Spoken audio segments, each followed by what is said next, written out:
New York, Reuters, the Federal Reserve is guiding a U.S. economy that is as close to ideal as it could have dreamed a decade ago, when the darkest days of the recession forced it to take big risks to protect workers, banks, and economies around the world from further devastation.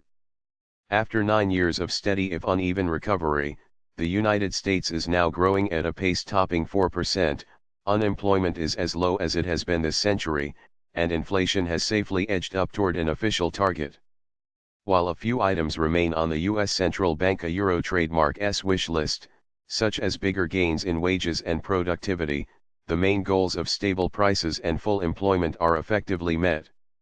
The nightmares that long haunted both hawks and doves have not come to pass, even as the Fed held interest rates near zero for years and snapped up some $3.5 trillion in bonds in an extraordinary effort to boost the recovery.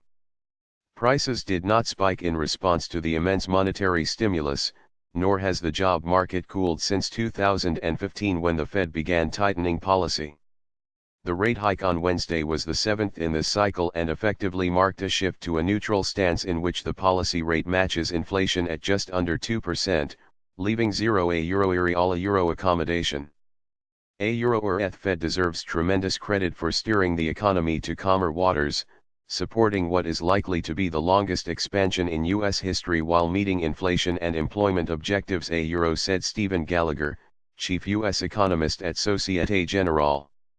A euro fiscal policy played a role during the crisis, but monetary policy was at the forefront. A euro Fed Chair Jerome Powell underscored his own satisfaction with the recovery in his remarks on Wednesday, saying the economy was in a great shape, and even going so far as to hint that he no longer feels constrained by the Janet Yellen-era fear of slipping back to zero interest rates.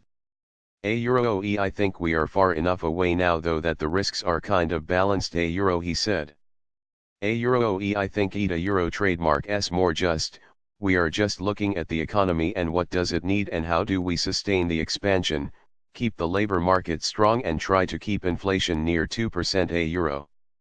The current economic expansion is the second longest in U.S. history, and will set a record if it lasts a bit more than a year longer.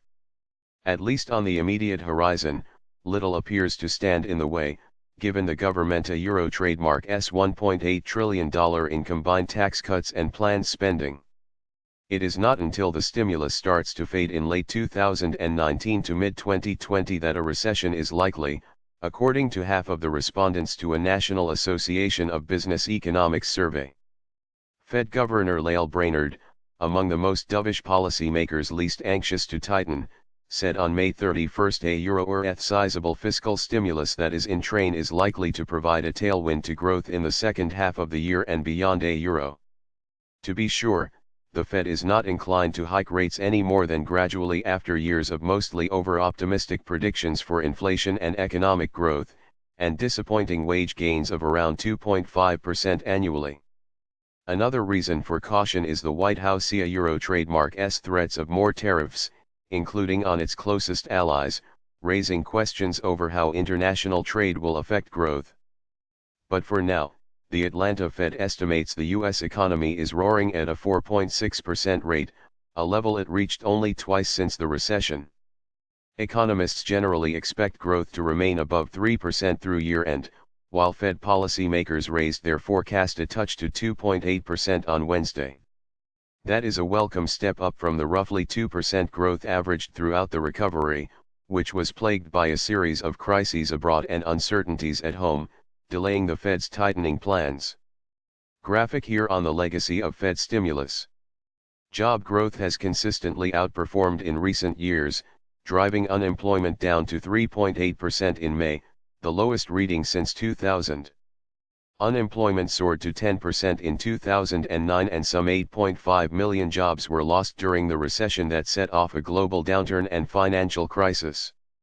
Fast forward to April of this year when data showed that U.S. job openings jumped to a record high, far outpacing hiring.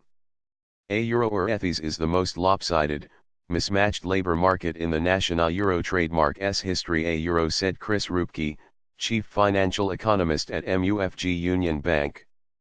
Labor market is on fire.